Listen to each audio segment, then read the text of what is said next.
cell also supports dynamic allocation of objects. So instead of declaring a vector of objects, I will create new instances of rectangles. So I need a pointer to a rectangle, and then I can assign a new rectangle to this pointer. Now I will use here a random increment with the maximum of 400 for the period also, at most 10, and I don't need this, and I'm inside a loop, so I want to create a new rectangle every second. Let's see. I need to declare the random, and now I can run. So you see that they are appearing in random positions and also varying the speed. This is slow, slow, this is fast, and so on. But you see that they are being killed somehow. Let's see why this is happening. In cell, and the dynamic instance is attached to the pointer that it is first assigned. So here, when the variable a goes out of scope, then the body of this instance also goes out of scope. So we instantiate a new rectangle, run the constructor, spawn the body in parallel, so it will be reacting here, but after 1 second I restart the loop, so the variable a goes out of scope and this body here gets collected. So it is really now under the heap because I'm using the new operator, but it is automatically freed when the pointer that was first assigned goes out of scope. We can change here the behavior if we move this reference to outside the loop. Now if we compile and run, we will see that we will have multiple instances at the same time. I have limited the number of instances to 5 just to show that the language can go out of memory, and then all these new calls here will fail and A will be set to null.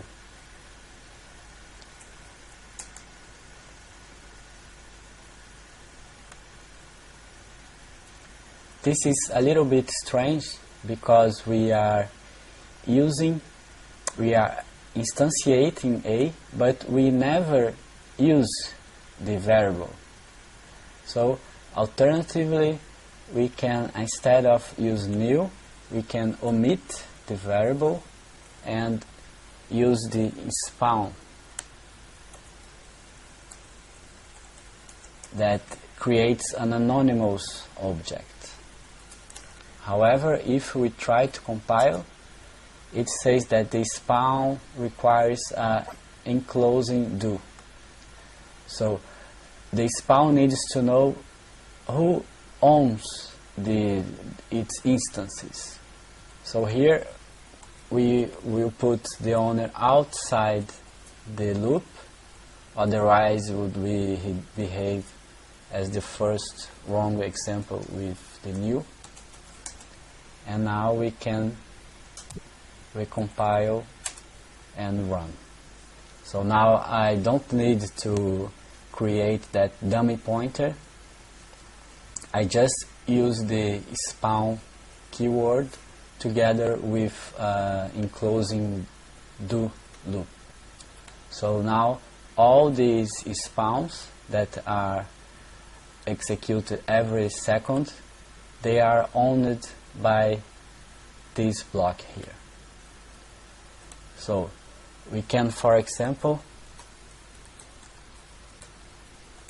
do parallel OR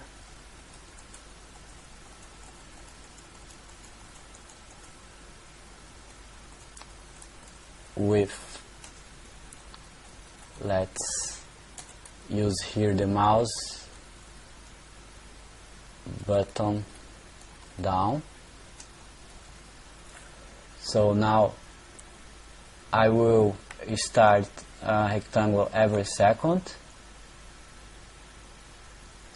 but when I click the mouse button, the parallel OR will terminate and this block here will terminate.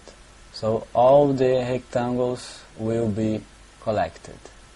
I will enclose everything with another loop to have this behavior continuously.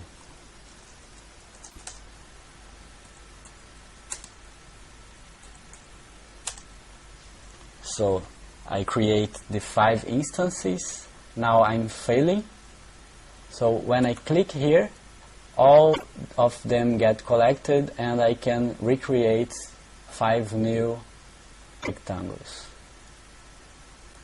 Now they will stay here forever until I click again and the 5 instances are freed.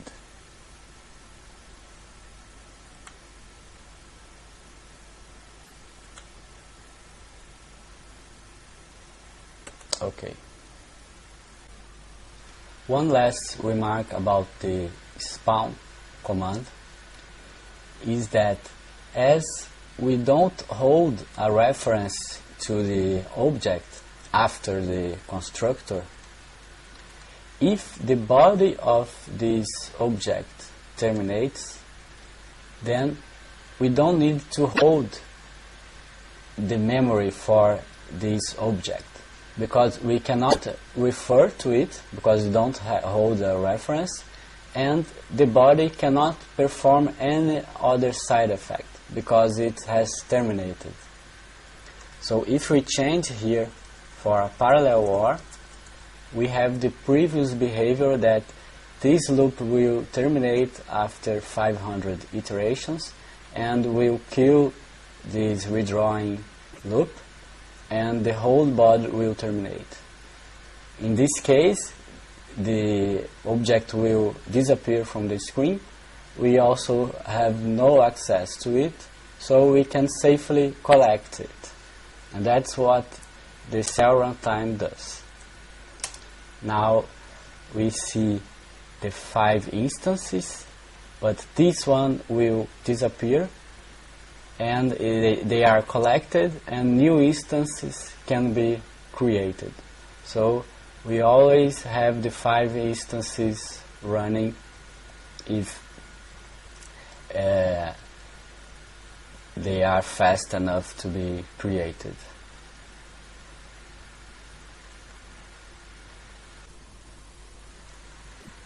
Until now, all events have this void type, but usually events carry some information, and this type declares the type of the information that each event carries.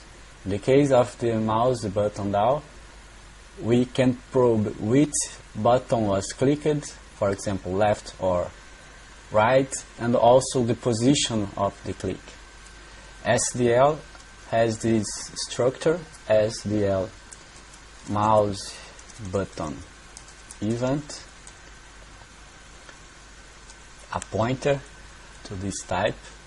So we can now capture this value of the event by declaring a variable here, mouse button event, a pointer b equals to. Now, whenever this event occurs, my program will awake in this line and will have access to which mouse was clicked and where. So now I want to restart the rectangles only if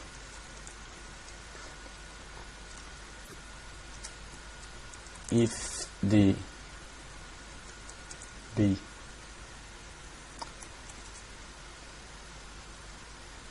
button is equal to button right. Then I want to escape the loop that I will create here now.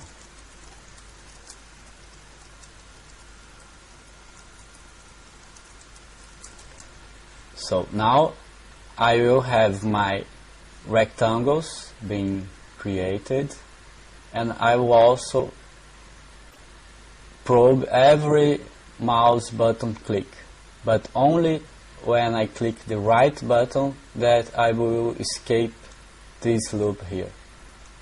Then this trail terminates and I kill all rectangles and restart.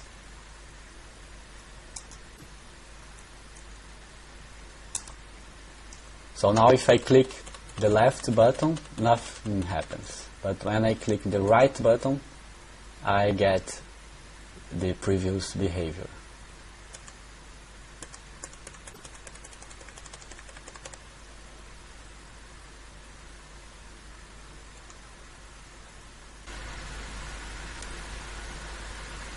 The colon operator is equivalent to the arrow operator in C. B is a pointer to a struct, and we want to access a field of that struct. So we need to dereference it. So we must use the colon operator. This construction here, a loop that probes an event for a specific value, is very common. So there is a syntax sugar that we can use here, that we declare the event, and we can do this until this condition here is true. So it's exactly the same as the previous code. I await the button until this condition is true.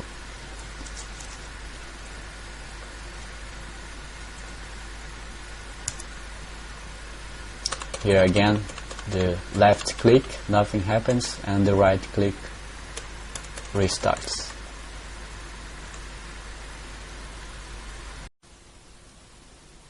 Another simplification that you can do is on some loops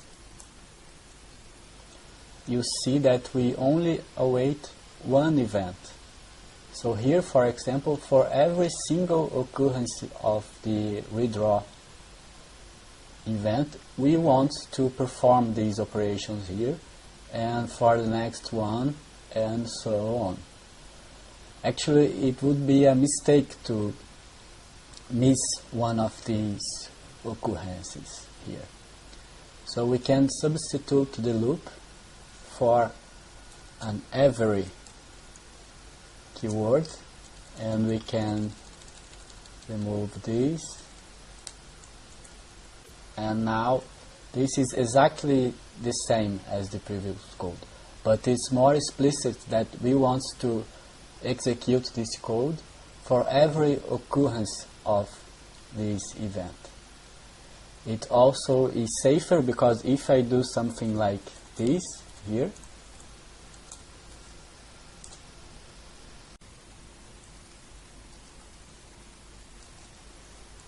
and try to compile, I will get an error here. So it says that the average cannot contain await. So because when I awake from this guy, I will execute this and await 1 second. Now I give the control back to the environment and I'm suspended here and not here. So if another SDL redraw comes, I will miss this occurrence because I will be awaiting here. So that's why I get a compile time error here. Let's remove this await, and now it compiles and we have the previous behavior.